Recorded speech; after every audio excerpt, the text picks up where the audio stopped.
بسم الله الرحمن الرحيم الحمد لله رب العالمين وصلى الله وبارك على الأشرف الأنبياء والمرسلين نبينا محمد وعلى آله أصحابه اليوم الدين أما بعد.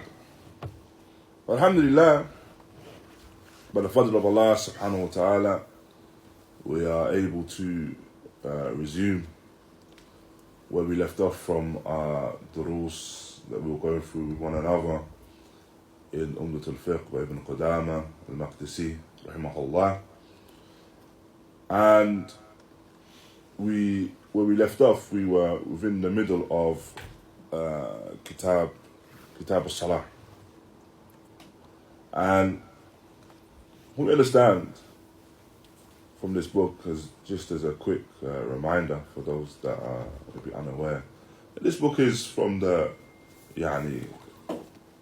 first books that an individual would study when they intend to study the madhhab of Imam Ahmad, the Ḥanbalī madhhab. To the extent that some of Ahlul would encourage the Talib Ilm to memorize it as well. The text is not a significantly long text, and so the individual is encouraged to memorize the text. Not that every point that is mentioned within the text itself, as we've been going through sometimes, that every point, every mas'ala is going to be what is referred to as the rajih. Every mas'ala, every issue that is mentioned is going to be an issue that goes back to the strongest opinion. That might not be the case. However, what we do know is that it gives the Talib Ilm a strong basis when it comes to studying that fiqh. And this is something that the scholars, they encourage generally anyway, that if a person is to study fiqh, then it's good that they study a particular madhhab and study some masail in the madhhab. And it grounds them in understanding how to navigate the masail and how to deal with the adillah. And so it's not a case that necessarily an individual, of course, does not just say, I'm going to study the madhhab and take everything from that madhhab and act on everything just because it is the madhhab itself. No. Because that's ittiba' and ittiba' from the Nabi alayhi salatu wasalam. However, when it comes to the affair of the Talib Ilm studying and grounding himself in the study of fiqh, then he would seek to understand a particular madhhab from the madhahib where he's able to access that ilm. So for example, he lives in a land where there's a particular madhab is prevalent, then he studies that madhab. However, he makes maqaran, i.e. he puts that alongside the adillah from the kitab and the sunnah. And so he doesn't give, as we mentioned, or what we mean by that is that he doesn't give this affair of taqleed to that madhab, rather it's a grounding for him in his talab. And as mentioned, this particular text is a text in the madhab of the Hanabila. The madhab of the Hanabila. And here, alhamdulillah, we have reached Kitab al-Salah and the particular bab of al-Imāmah. The bab of Imāmah. But before we begin al-Imāmah, that we mentioned a particular narration from just trying to find it now in our previous lesson.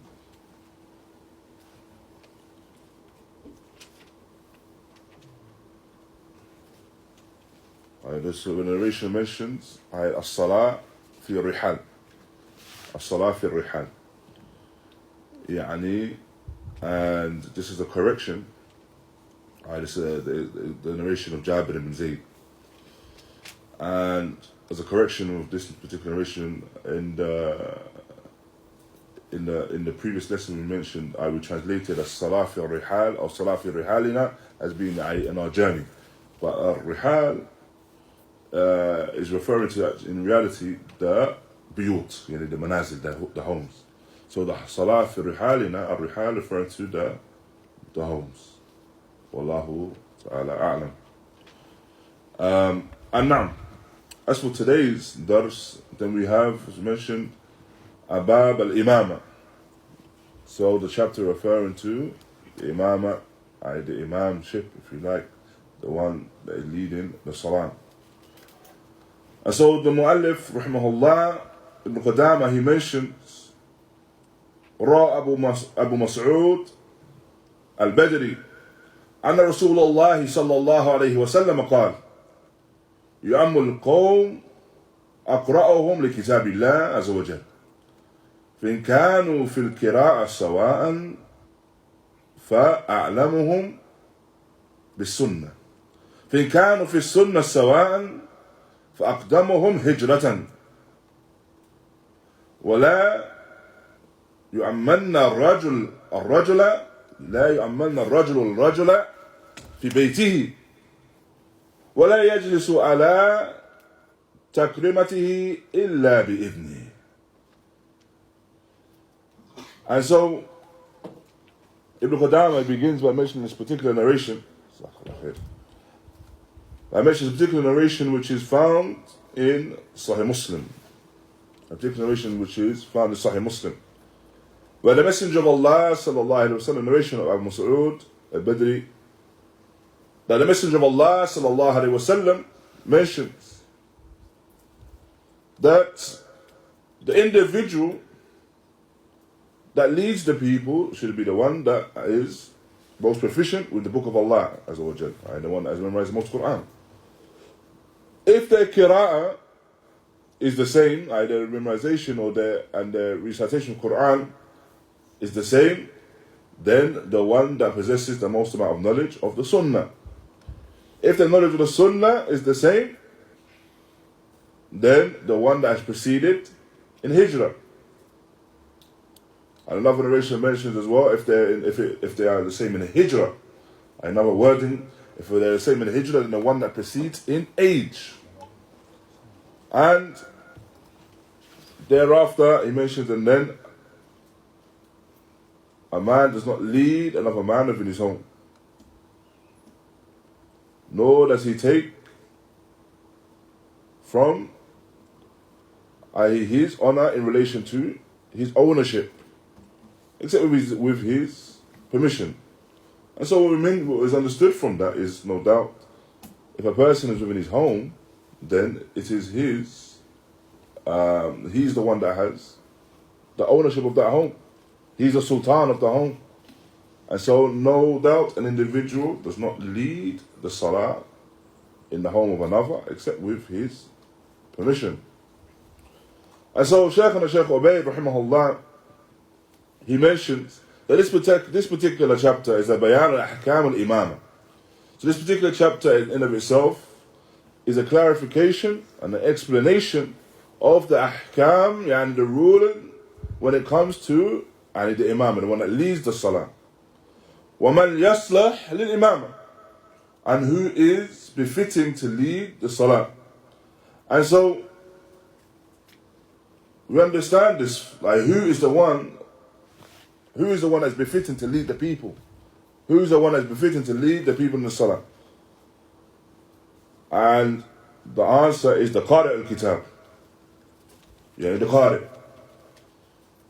And so Shaykh Ḥubayd, raḥimahullah, he mentions that the one that is the Qari, the one that is the reciter of the book of Allah, and the one that has the most knowledge when it comes to the book of Allah, then when it comes to this individual, in the time of the Messenger of Allah sallallahu alaihi wasallam, his zaman al-Nabuwah, and the time after them, in regards to the fuqaha, if an individual was an individual that possessed ilm in relation to the book of Allah, then this was something which, along with that, came with fiqh.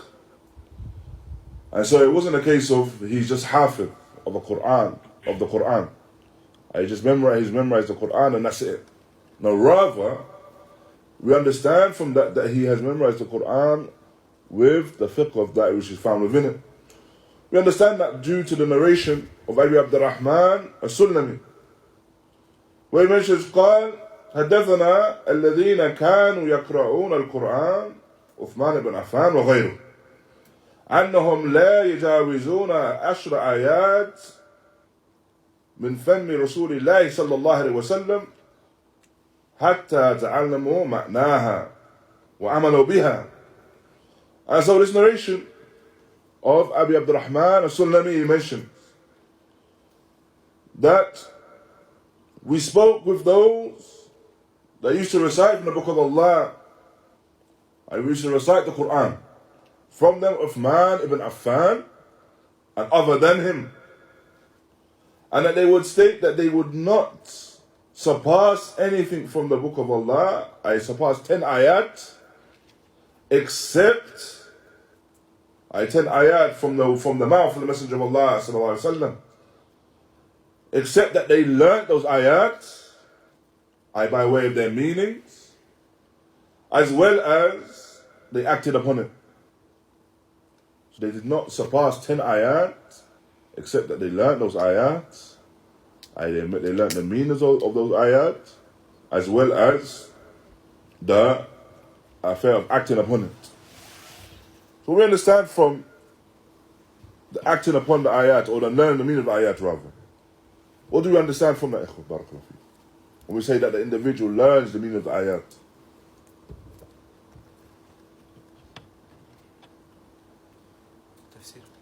Tafsir of the ayat, naam. What else? The ahkam found within those ayat. Because some of the ayat, they no doubt, reveal ahkam, rulings in deen. What else?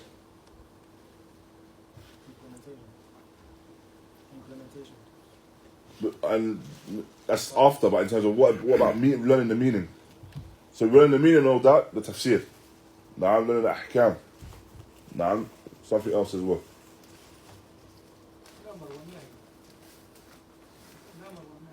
الأمر والنهي يعني في الأحكام سبب النزول as well, for example, that the person will memorize these ayat and understand the meaning, the ahkam found within them, and asbab al-nuzul, and the reason why these ayat have been revealed.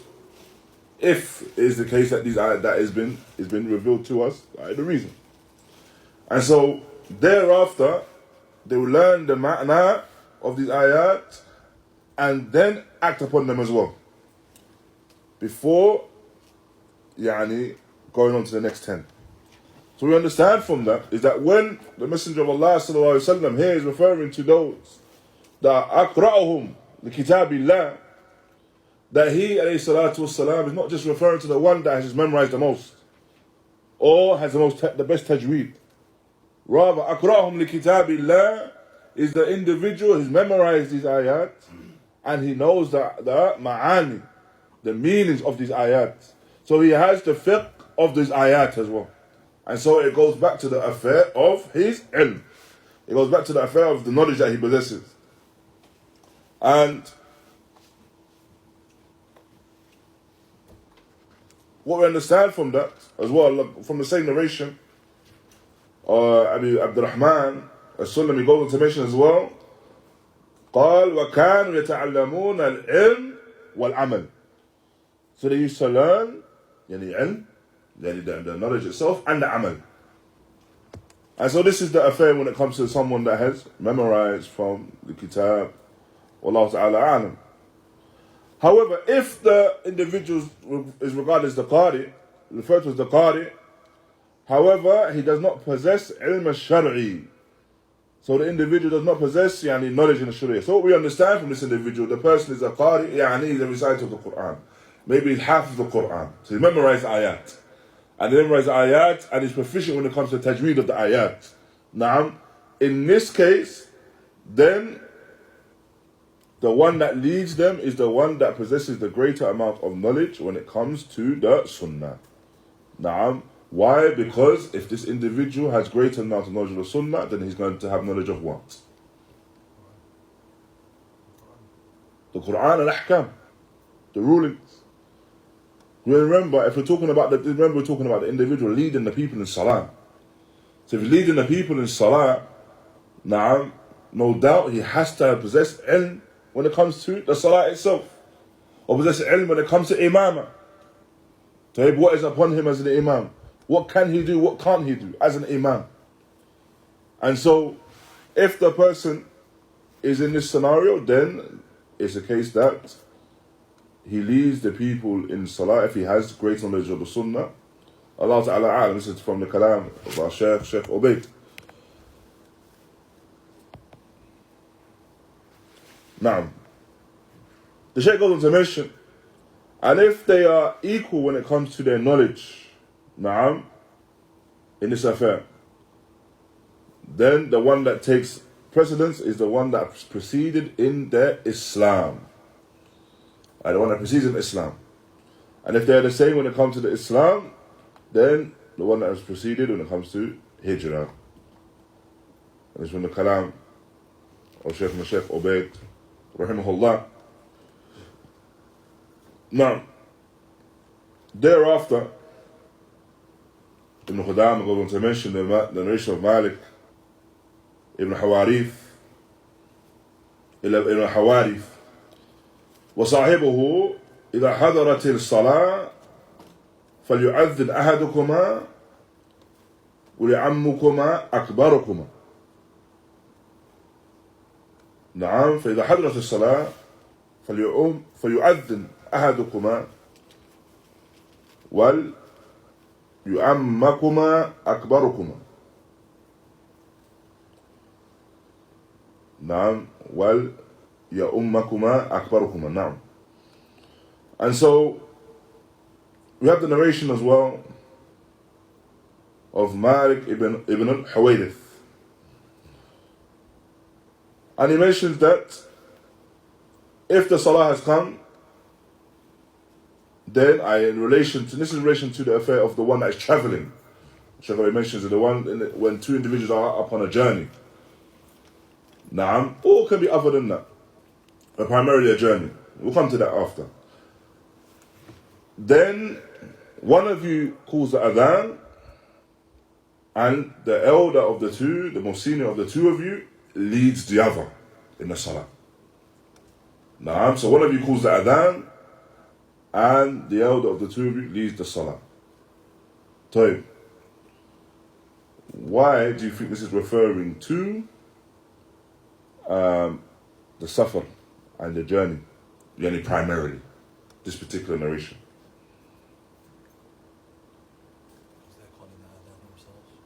Because they're calling adhan themselves. No, not necessarily that.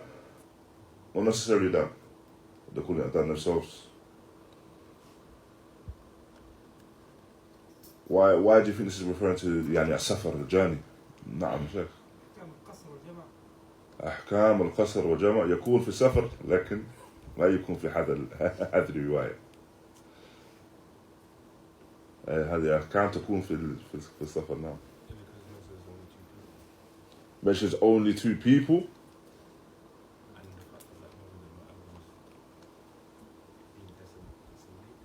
Designated.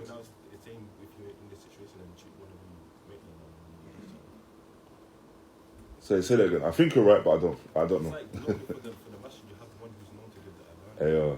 So now it's telling you now to choose one to give the adhan and one to leave. Now, primarily now, essentially that's what the reason. Because in most scenarios, there's going to be someone that is appointed to lead the salah. In most scenarios, there's going to be one that's appointed to call the adhan. So if it's an affair of the masjid, then the masjid, for example, the imam, if you're talking about the lands of the Muslim, the imam is referred to as the imam ratib.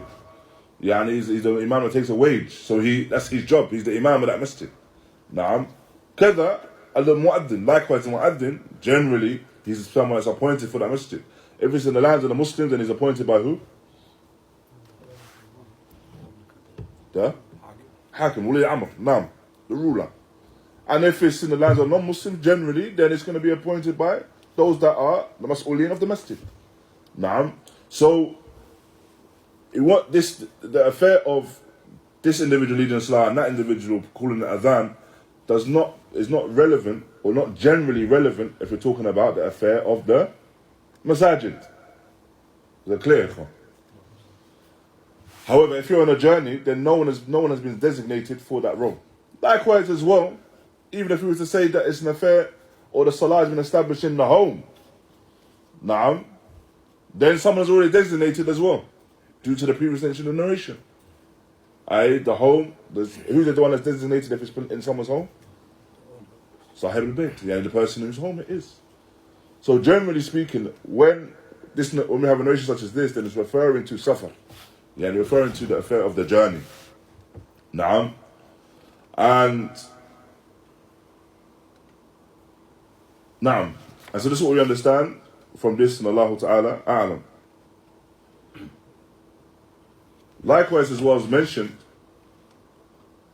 in the narration, the previous narration, وَلَا يَؤْمَنَّ الرَّجُلُ الرَّجُلَ فِي بَيْتِهِ.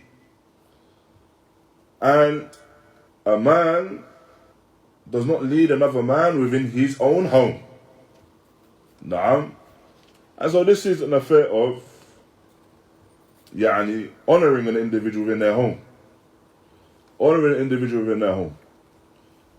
He has the honour of being in charge of all of the affairs within the home.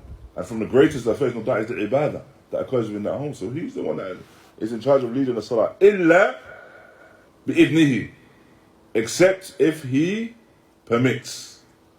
So he gives permission for an individual to do so. Does that make sense? He gives permission for a person to do so, then the person can lead the salah. Shaykh hafidhahullāh, he mentions this particular hukum, and he makes muqarana, he compares this to the hukum in relation to the hakim, the sultan, the ruler. The ruler, he is the one that has the authority to lead his people in the salah. So the ruler is the one that has the authority to lead the people in the salah. And these are from the ahkam, or these are from the sifat and the khisal, the characteristics of a good ruler that he presents himself with, that he leads his people in the salah. And so, when it comes to a particular sultan, if he's in his land, and he is, and the salah, aqamatis salah, uqimatis salah, the salah has been established, then that particular leader, ruler, has the responsibility to lead his people, except if he does what? He designates someone else. So he appoints another individual. And essentially, if we look at, for example, the Bilad Haramain, that's exactly what happened. So the affair of the salah being established within the masajid umuman and within the Haramain, that is the responsibility of the ruler, of the Malik. And so he, hafidhahullah, he gives that particular responsibility to the imams. He gives the responsibility to the imams in Medina, imams in Makkah. And Qudāmah, and likewise. So, likewise as well, in the lands of the Muslims, specifically if we go back to as well, mention the example of the Mamlaka, the Mamlaka al-Arabiyyah to Saudiya, in Saudi Arabia, is that you have al-Wizaratul Islamiyya, the Islamic ministry. The Islamic ministry is the ministry that is in charge of all the Islamic affairs within the land. From those affairs is appointing the imam. So they work on behalf of who? The ruler. So what we understand from this affair, even though the narration mentions the home of an individual, we understand that this affair works as you could say in a macro level and a micro level as well. So on the macro level in terms of the ruler and his subjects, the people that he rules over. And on the micro level in terms of individual homes, individual households. So that individual, the man, when it comes to his home, he is the sultan of that home. So he's the one that has the authority in that home, and so he is the one that has the authority to lead the people in the salah or appoint someone. And he's upon his idhn. He's the one that gives the permission. And so it's not for a person to say, I'm going to lead the salah fi bayt fulan, I'm going to lead the salah in so-and-so's home. Why? Because I have memorized more Quran than fulan. This is not the case, because this is his home. This is his home. Wallahu a'lam. Thereafter, Ibn Qudāmah, raḥimahullah, goes on to mention ولا تصح الصلاة خلف من صلاته فاسدة. نعم. إلا من لم يعلم حدث نفسه ولم يعلمه المأموم حتى سلم فإنه يعيد وحده. And so, likewise as well, Ibn Qudāmah goes on to mention, and the salah is not correct and not accepted for behind the individual whose salah is fasida. Naam, the person whose salah is incorrect and corrupt. Except for the one that does not know he is upon, he's upon impurity. And likewise, the ma'mum, the one praying behind him, they know that or they don't know that he's upon impurity. So, then in this scenario, he repeats the salah himself. So if we repeat that, we'll repeat that. If the imam is leading the salah, then and he's upon impurity, the salah, the general qaida is that salah is batila. Now the general qaida rather is that the salah is null and void. Now, because if the individual, the one leading the salah is upon impurity, and he's leading the people, so then no doubt the salah cannot be correct because his salah is not correct. However, the dhabit for this, or the key point with this, is that it goes back to the ilm of the ma'mum. So it goes back to what those that are praying behind the imam know and what they don't know. Does that make sense? So if they know that he does not have wudu, mafalan. So if they know this, and then they pray behind him, then the salah is batil for all of them. So if, however, they pray behind him and they do not know, and they're not aware until after the taslim, so after the salah is over, then in this scenario, their salah is okay, their salah is correct. However, the salah of the imam is repeated. Now, the salah of the imam is repeated. Except for, if we're in the scenario now where the imam, he has impurity upon him. So he has some najasa on his floor. And he prays. And he's only aware of it. For example, he looks down and he sees on his thobe some impurity. So, but he's the imam. In this scenario, who needs to repeat the salah? Nobody. Only if he finds out, then he should take it out. If you remove, I'm saying he finds out after. He's done taslim, and then he sees the impurity. Who needs to repeat the salah? The imam or the ma'mum? Or the imam needs to repeat the salah? No, nobody. Nobody. اختلف المشايخ. No. Depends on the situation. And for those right in between the two. نعم. أخبرنا. If you're able to remove it within the salah. It's after taslim. No, it's after taslim. Oh. It's from the narration of Sunnah when it's played and the Ḥanbalī informed him that he had some impurity. So he removed the shoes. So he removed the na'alain, the shoes. But he didn't repeat the prayer, he just carried on from there. No, but he said that he never told to, even when he was in salah, he said repeat that. He didn't repeat what he prayed. No. Sah. Essentially, the no one repeats the salah. Allah Mubarak, Muhammad, he answered the next question I was going to ask as well. What is the dalil? No, and that's the dalil, the narration of the Messenger of Allah, so when Jibreel came to him and he removed his shoes. Removed his shoes. And in this narration we understand that he did not repeat any part of the salah when he was praying with that impurity, but when he was made aware of the impurity, he removed it. So in this scenario, going back to this scenario now, it goes back to the ilm of the one that is praying. The ilm of the one that is praying. And so, this is based upon the qa'idah. Shaykh Ḥubayd mentions that صلاته صحيح لأن اعتقاده بناء على اعتقاد الفاعل.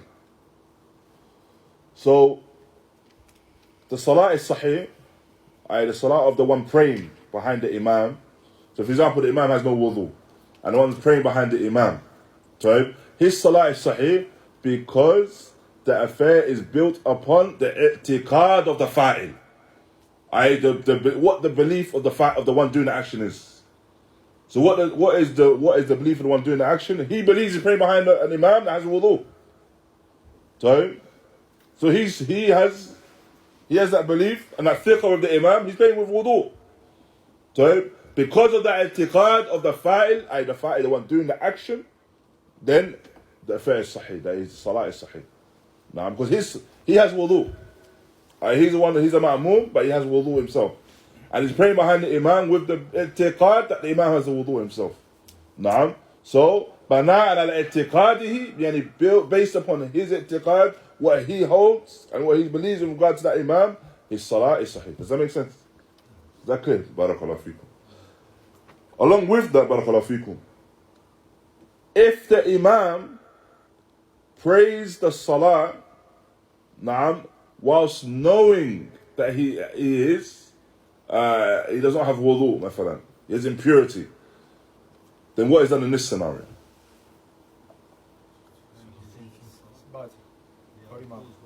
Leave one of them. He's?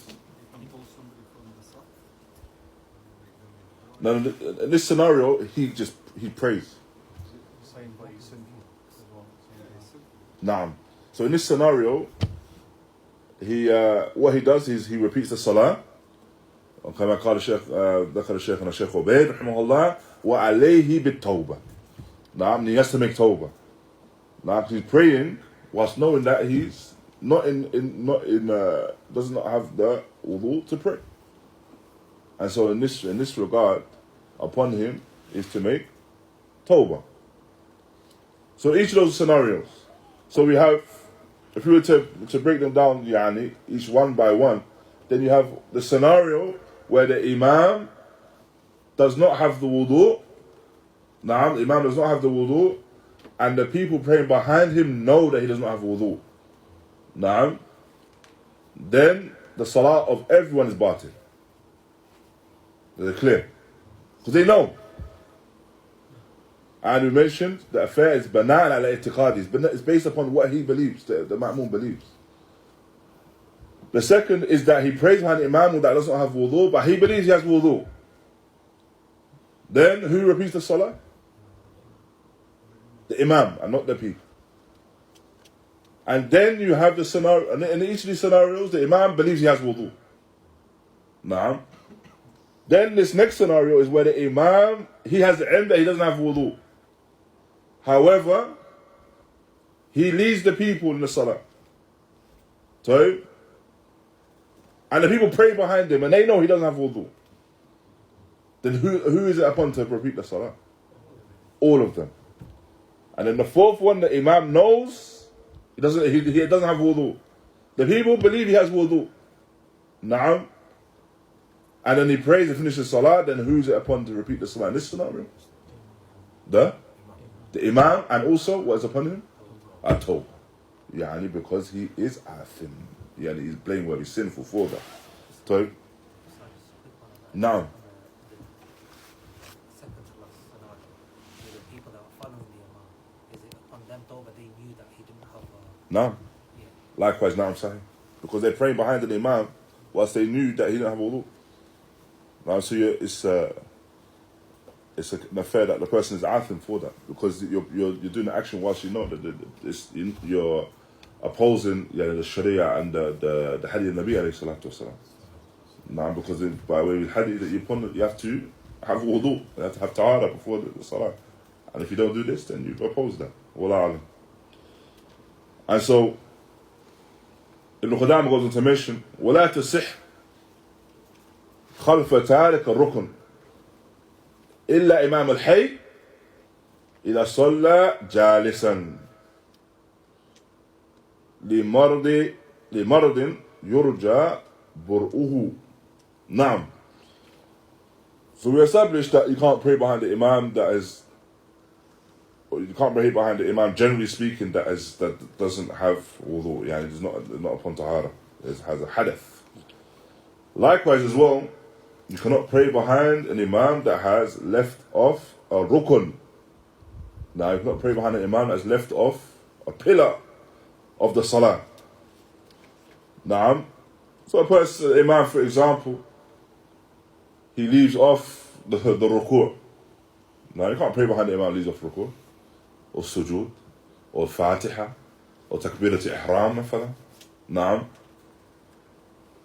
And then Shaykh Ḥubayd mentioned, Ibn Qudāmah rather, mentioned the istithna, the exception. إلا imam al-hayy. So the imam al-hayy, I referring to the imam of the neighborhood. Yani, what we spoke about previously, yani, the imam al-ratib. So he's the imam of the masjid. And he prays sitting down. And he has a marad, yurja bur'uhu. Naam, so he has an illness that it is believed, it's not a chronic illness, yani. It's believed that he will be, inshallah, cured of that illness.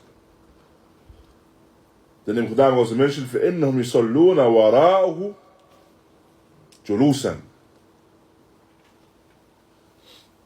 And so they pray behind him, sitting. Naam, pray behind him, sitting. So, the first thing, as we mentioned, is this is the Imam al-Hayy. So it's referring to the Imam al-Hayy due to the fact that he is the designated Imam of the Masjid.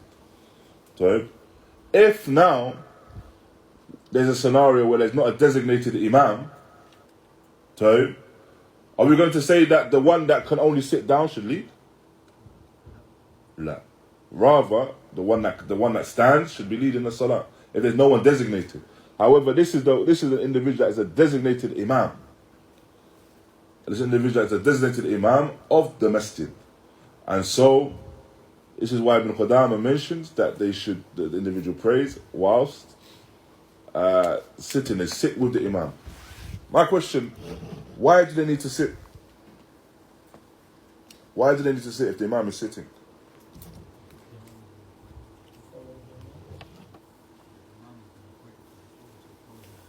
إنما جعل الإمام يؤتم به يعني الحديث النبي صلى الله عليه وسلم. Indeed, the Imam has been appointed to be followed. Naam, essentially the hadith of the Nabi alayhi salatu wasalam. That's one reason. So the one reason, due to that narration, the Imam has been appointed and placed to be followed. What else? Rasulullah was married. He prayed, sit. People behind it follow him.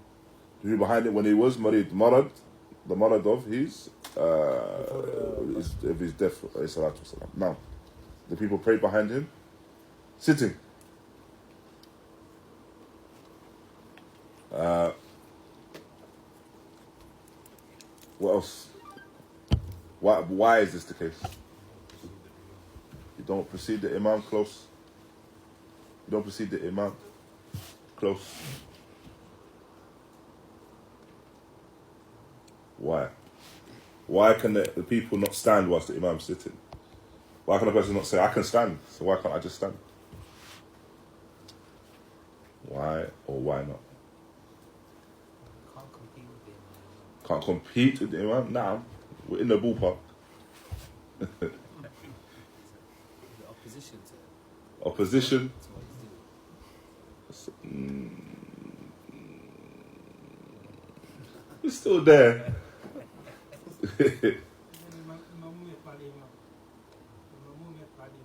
المأموم يتبع الإمام كما قلنا نعم. And essentially, it's because the salah of the ma'moom cannot supersede the salah of the imam. Na'am. So if the person is praying sitting, no doubt there's a naqs in the salah. Now in the salah there's a degree of naqs in it. It's deficient. Why? Because the salah that takes precedence is the salah where the person is standing. Let's kadalik. Jayyid. So if now the imam is sitting, so there's a naqs in his salah, it cannot be a case that the people praying behind him, have a salah that supersedes that of the imam. And so it's one that if the people sit, then the imam, if the imam sits rather, then the people must sit as well. Because of this, now you have the narration where it mentions the narration we mentioned just a while ago. إنما جعل الإمام ليتم به. And indeed, the imam has been appointed in place to be followed. This narration of Abu Hurairah radiallahu anhu is a proof for the one that was sitting, that the people sit. Naam. However, we have a narration, the same narration mentioned in relation to the death of the Nabi alayhi salatu wasalam, and or the marad of the Nabi alayhi salatu wasalam. And the Nabi alayhi salatu wasalam, he appointed who to pray? Abu Bakr. And Abu Bakr prayed how? Standing or sitting? Standing. So because of this, you have qawlan, the two statements in relation to this. You have those that take this narration of the salah of Abu Bakr radiallahu anhu, and then they mention that if the imam is not able to stand, then the imam would appoint someone that is able to stand. Naam, and they use this narration. And they say that this narration as well is nasikh. Naam, it's a narration which abrogates the first narration. How do you know we can abrogate the first narration?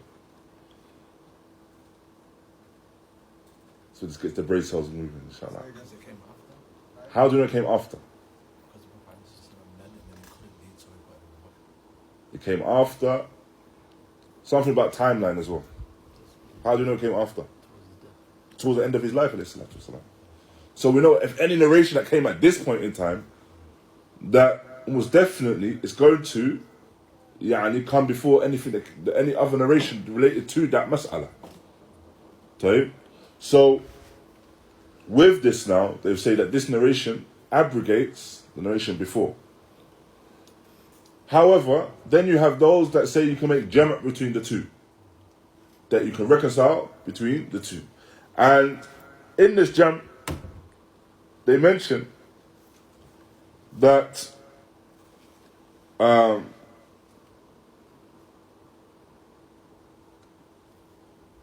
if the murid is in his home, if the person is the murid in his home, then the people pray behind him sitting down. Now, however, if it's within the masajid, then they pray standing. Naam. And so they make this jump between the two. Allah Ta'ala knows best. But this seems like it has quwwah, this particular code. And something that we mentioned previously, and we mentioned on a few occasions as well, the mu'amala, when it comes to the nusus, where there seems to be an apparent ta'arud. How do we deal with the text where there's an apparent difference between the texts? Now, the first thing that we do is what? We try to make jam'. And so the qawl al-thani was what? Was what? Jam' between the two. That's the first thing you try to do. You try to reconcile between the two. Reconcile meaning that this can be correct at the same time this can be correct. Naam. If you can't do that, then you look at nasikh and mansukh. If you can't do that, then tarjih, you mentioned. Naam. Jayyid. Thereafter, Ibn Qudāmah wants to mention, وَلَا تَصِحْ إِمَامَةِ الْمَرْأَةِ وَلَا مَنْ بِهِ سَلْسَلُ الْبَوْلِ ولا أمي الذي لا يحسن فاتحة أو يخل بحرف منها إلا بمثلهم. And so here Ibn Qudāmah raḥimahullah goes on to discuss the individuals that are not befitting to lead the salah. Now, individuals are not befitting to lead the people in salah. And so Ibn Qudāmah first he mentions ولا تصح الصلاة or لا تصح إمامة المرأة. And so the salah of the woman is a salah which is not regarded as being correct. I.e. the imāmah, the woman. So the woman leading the people in the salah. Shaykh ʿUbayd, raḥimahullah, he mentions a point here, and an important point here as well. And he mentions an individual, a woman by the name of Amina Wudud. Now, Amina Wudud from America. And he referred to as al-mulhida. An individual that is upon this i'tiqad of atheism and the likes of that. Where she sought to lead the people in Salatul Jumu'ah. She sought to lead the people in Salatul Jumu'ah. No doubt that salah is batila. Na'am, because the salah of the woman or the imam of the woman is la tasih. The woman does not lead the people in the salah. So, and this is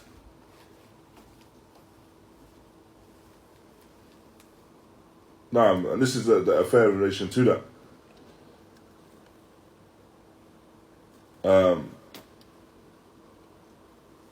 And the reality is that a woman is laysat min ahl al-kimal.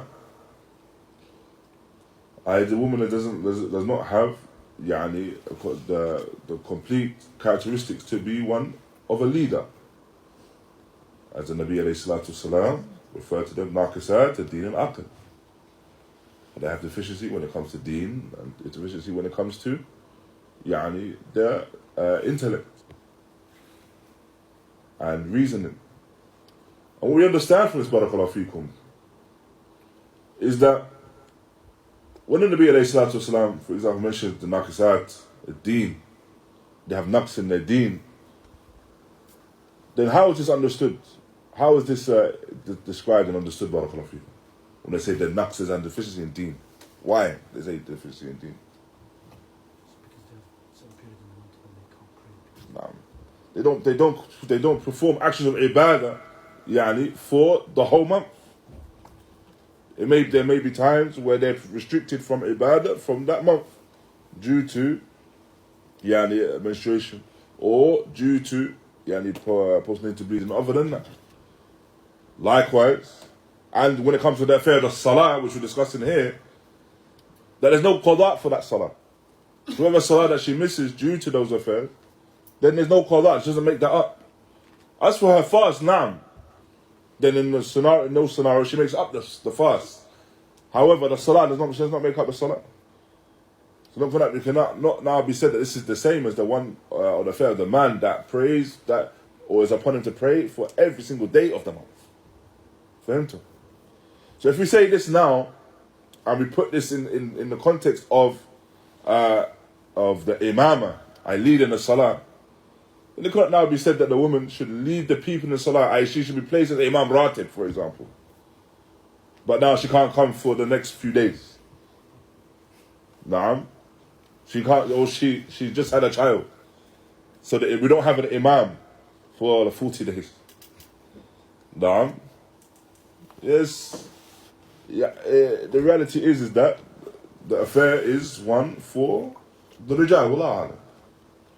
And so now Shaykh Ūbayd mentions the example of this woman that led these people in the salah, and essentially it's just a reflection of the times that we're living in, where you have ahkam, and you have ahkam that may be referred to as ahkam ma'luma bid-darura. Naam. So rulings that are understood and known by necessity. You have to know these rulings. طيب. And you have اعتقادات معلومة بالضرورة. Yani things when it comes to our creed that you have to know. Naam. And the times that we're living in, that people, you have individuals that will rebel against them. Rebel against the ahkam. Rebel against the i'tiqadat. So for example, if it's referring to i'tiqad, the creed of the Muslim, that we believe in Allah and we believe in the Messenger of Allah sallallahu alaihi wasallam. And then you have those individuals that come after, and the Ahmadiyya, the Qadiyaniyya, where they will say that there's someone that came after Nabi alayhi salatu wasalam, opposing the i'tiqad, ma'loom bid-darura, something that you have to know as a Muslim. Na'am. Or you have, for example, ahkam when it comes to the salawat, ahkam where it comes to how to pray. As Nabi alayhi salatu wasalam stated, Sallu kama ra'aytumuni usalli, pray as you see me pray. But you have individuals, these individuals referred to as the Qur'aniyun. Na'am, those that say that we only take from the Qur'an, we don't take from hadith. And then if you ask them how they pray, then they pray in a way which opposes the salah of the Nabi alayhi salatu wasalam. Why? Because they can't pray in accordance with the Sunnah, because they reject the Sunnah by way of their bid'ah and kufr. And so no doubt this action of this woman is a clear reflection of the times that we're living in, where the people become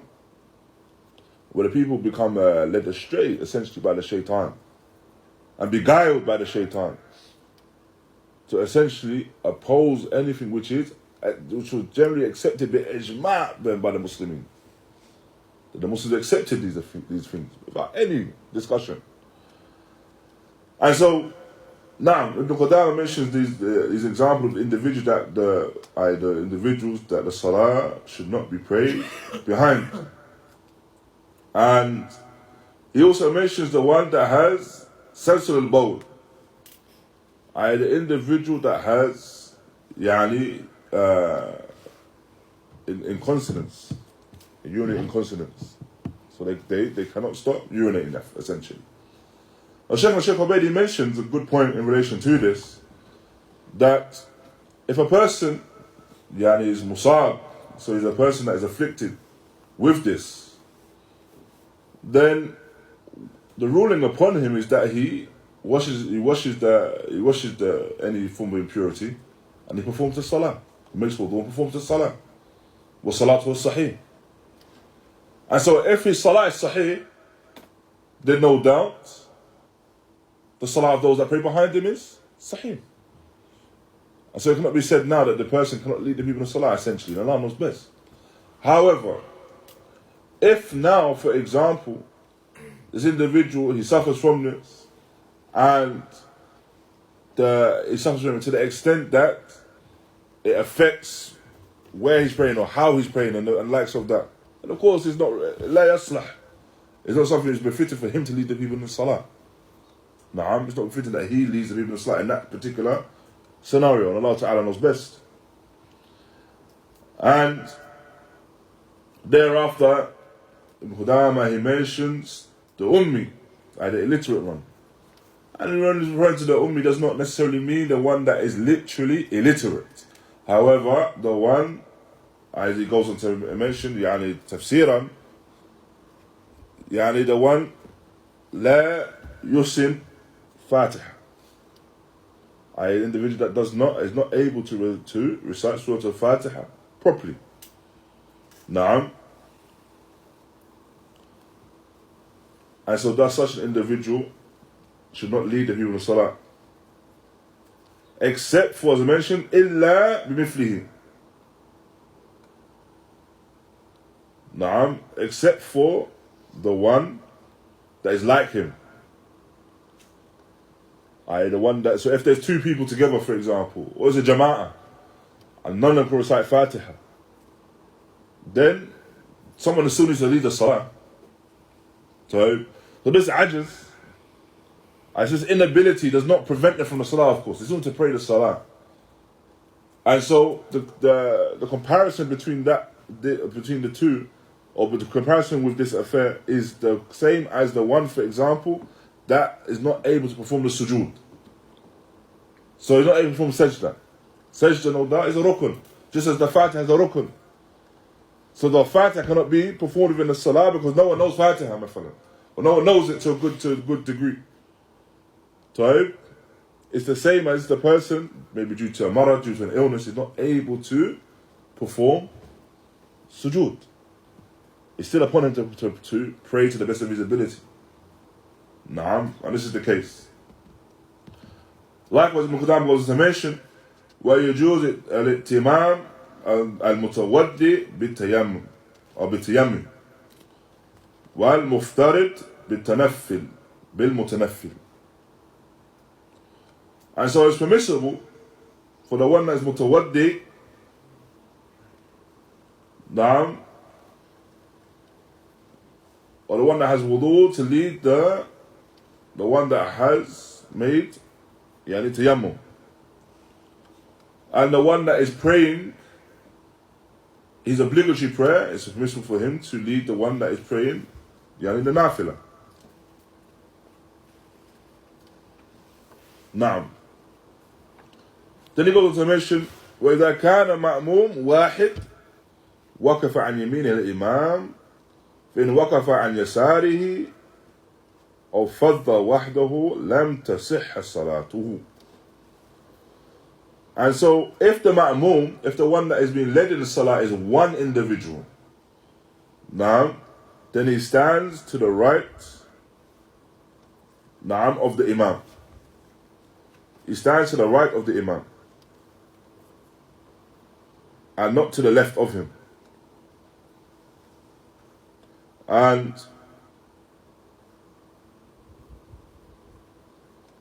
this is due to the narration of the Messenger of Allah sallallahu alaihi wasallam, narration of Ibn Abbas radiyallahu anhuma, where it mentions where he prayed in the Messenger of Allah sallallahu alaihi wasallam in the home of his Khala, and his maternal aunt Maymuna, and he stood to the left of him. He stood to the left of him in the salah, and the Prophet ﷺ moved him to the right. And so we understand from this, no doubt, that the one that is leading one individual in salah, that such an individual should stand to the right of the imam. And Ibn Qudāmah goes on to mention, لَمْ تَصِحْ الصَّلَاةِ, يعني the salah is not accepted, is not correct, if the person stands to the left of the imam, due to this particular narration. And Allah Ta'ala knows best. Likewise as well, if an individual stands by himself, yani one individual, behind the saf, so he's one person behind the row, likewise, لم تصح صلاته إلا أن تكون امرأة, except for if it's a woman. Naam. This is an important point to mention, ikhwan. So for example now, first and foremost, we shouldn't be in haste to come to the salah. Naam. But what you find sometimes with some ikhwan is in their haste to get to the saf, they're not paying attention to the fact that they're coming into the masjid with someone else. So in their haste, they get to the saf. So for example, this saf here, now, and they see there's one more space left, but there's one more person behind him. But in his haste to get to the salah, he just gets to the saf. He sees a space for himself, he gets there. Now, but he doesn't take into consideration that there's someone behind him that's going to end up praying by himself. So when a person comes to the salah, they should have that in mind as well, that they should not only should they not be praying by themselves in the saf, but they should not be leaving anyone by themselves in that saf as well, in the rows. And they should be the one that is mindful of their surroundings. So that when they're attending the salah, they're mindful of their surroundings, mindful of the one that's coming to the saf, mindful of that affair. And Allah Ta'ala knows best. And as mentioned, the only istithna, the only exception in that is that if it's the woman, then she can stand by herself and she stands behind the rows of the men anyway. And Shaykh Ḥubayd mentions why? Because the makan of the mar'a, the place of the woman, is khalf al-imām, is behind the imam. And the Shaykh Ḥubayd mentions حتى ولو كان زوجها أو mahramuha, even if it's her husband or her mahram. Naam, you find sometimes some Ahlul mention that the woman can actually pray next to her husband.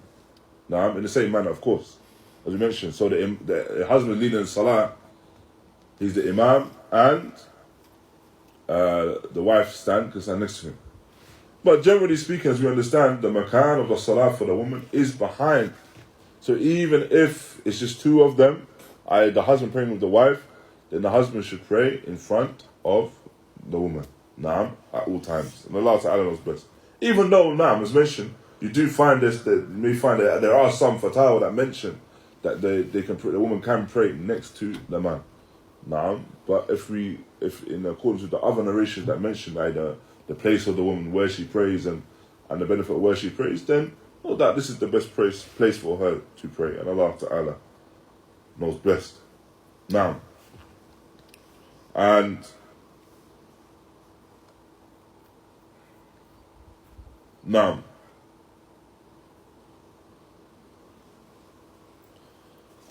thereafter, Ibn Qudāmah goes on to say, وَإِنْ كَانُوا جَمَاعَةً وَقَفُوا خَلْفَهُ فَإِنْ وَقَفُوا عَنْ يَمِينِهِ أو عن جانبيه صح. And so if they're a jama'ah, so it's more than one, I say more than one person praying behind the imam, then they stand behind. And if they stand to his right, so you find people stand to the right of the imam, or they stand to either side of him. Naam, sahih salah. So the salah is regarded as being sahih and correct. And this is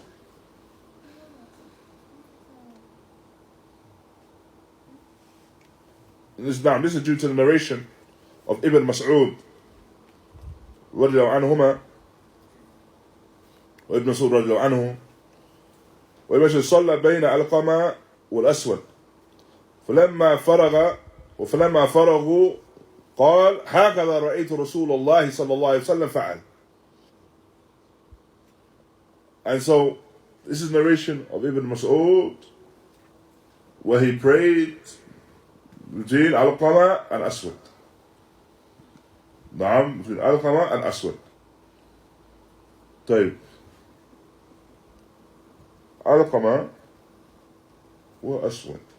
Now, this is a homework for next week, inshallah. Who is Al-Qama and who is Aswad? Yani, Al-Qama, who is Al-Qama, who is Aswad? Are their names and يعني the hukum alayhim. And what is said about them? واضح? Jay.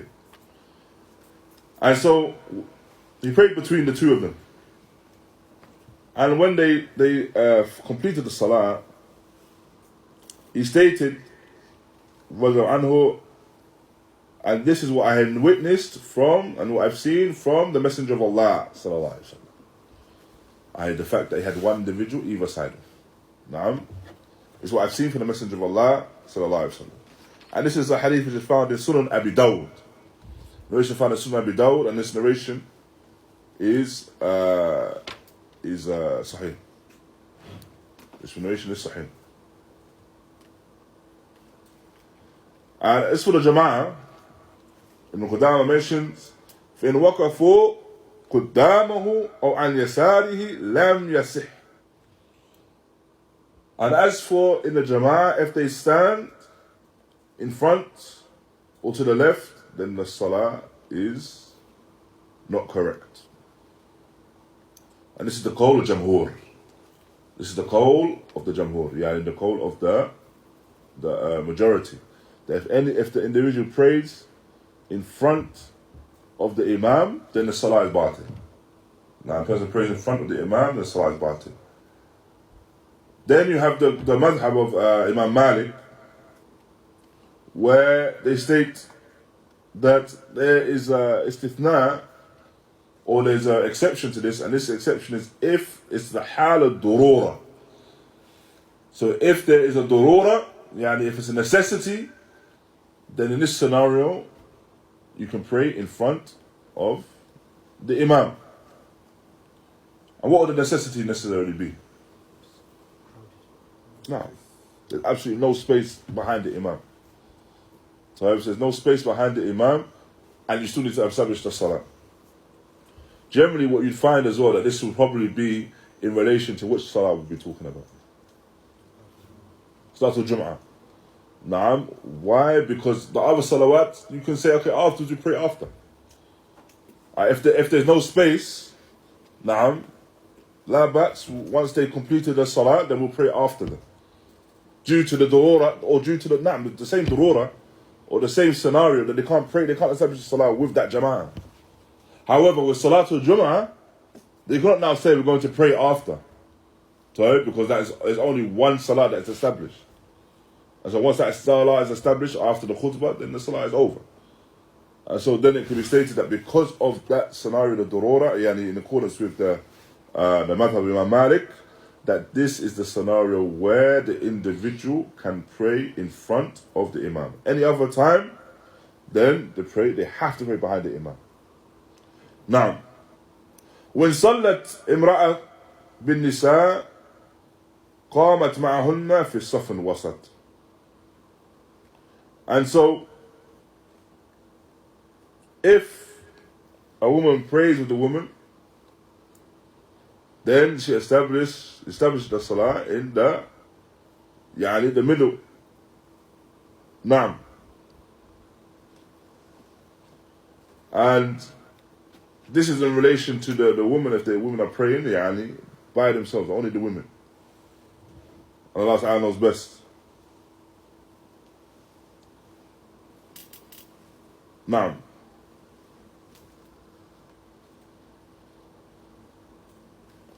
And thereafter, Ibn Qudāmah mentions, اجتمع الرجال والصبيان وخنثاء أو خناثة والنساء تقدم الرجال. And so if you have the ijtima' of the rijal,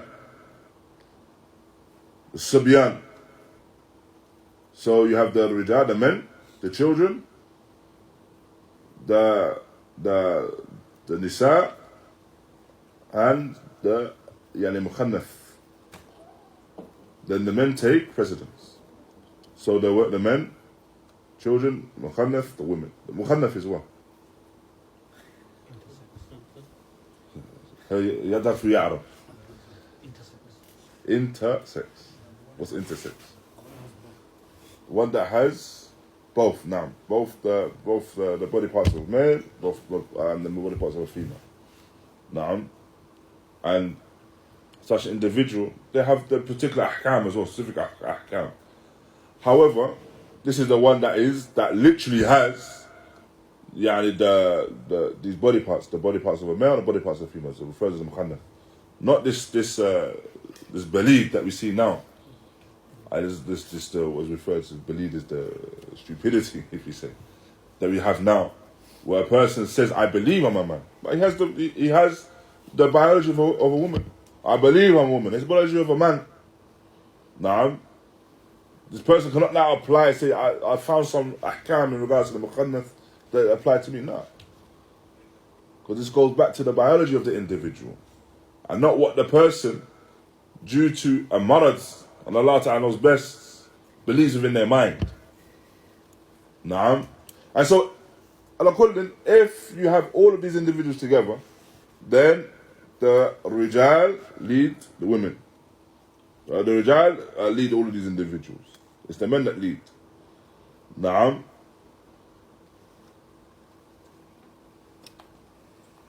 And thereafter, so if the rijal then the subyan, then the child. The child can lead. So there's the fathers of the men, then the children, then the mukhannath. Naam. Why? Then after the subyan. Because the asl is a man. The as, yeah, naam. The ihtimal it could be a man. It's a boy, it's not. Naam. The person is possible that it could be a man. And then finally the nisa. Naam, finally nisa.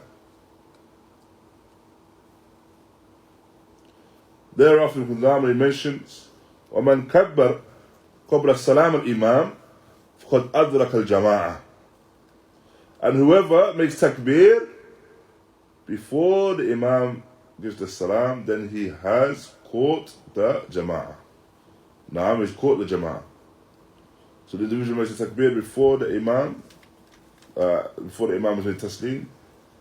Naam, he's caught the jama'ah. Why? Because this individual adrak juz'an min as-salah. He's caught a part of the salah of the imam. Even though, let's say for example, the imam's sitting in the final rak'ah, and so he has to say Isha, and he's caught the final rak'ah, or he's caught the imam rather, whether the imam's sitting. In this scenario, he has to repeat, when he gets up after the imam has completed the salah, he's going to have to repeat all 4 rak'ahs. Naam, because he's missed the ruku' of the final rak'ah. However, he's still caught the jama'ah because he's caught a juz' min as-salah. But he's caught a rukun min as-salah. Rukunan.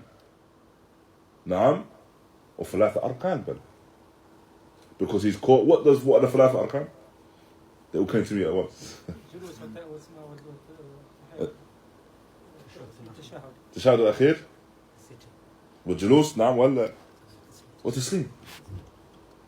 So he's come to the salah and he's caught free from the arkan of salah. And of course it can be said that he's caught something of the jama'ah. Are we going to say it's the same as the one that caught takbir to ihram? No.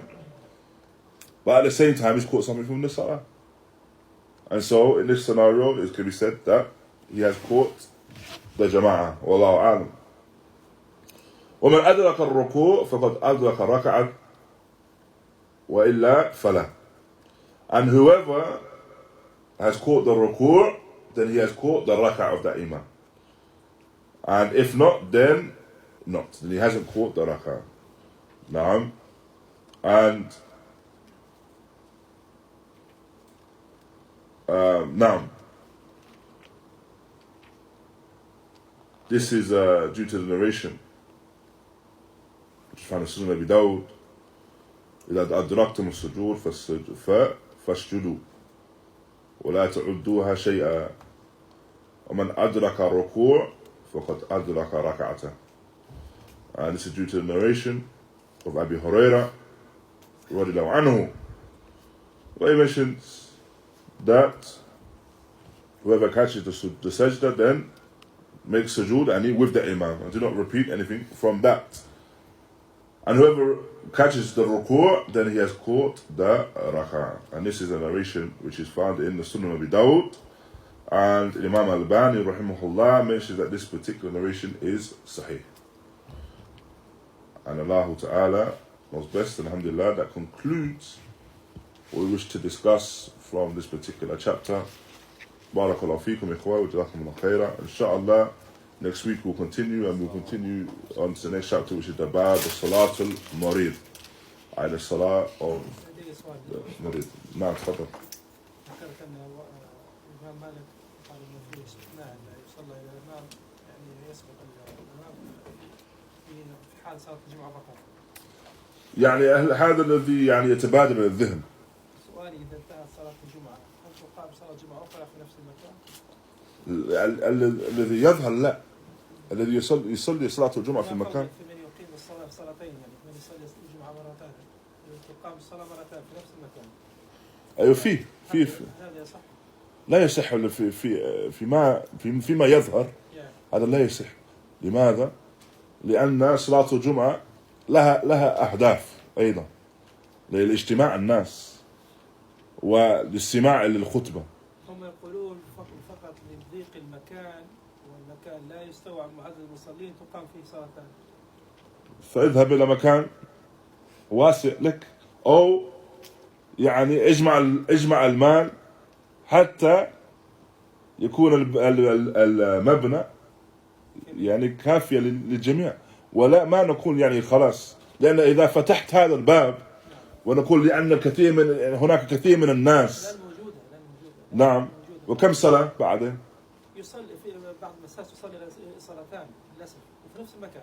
صلاتان، لكن قصدي إذا فتحت هذا الباب، نعم، فتقول يعني خلاص بسبب يعني كثرة الناس، نعم، نصلي صلاة الجمعتين.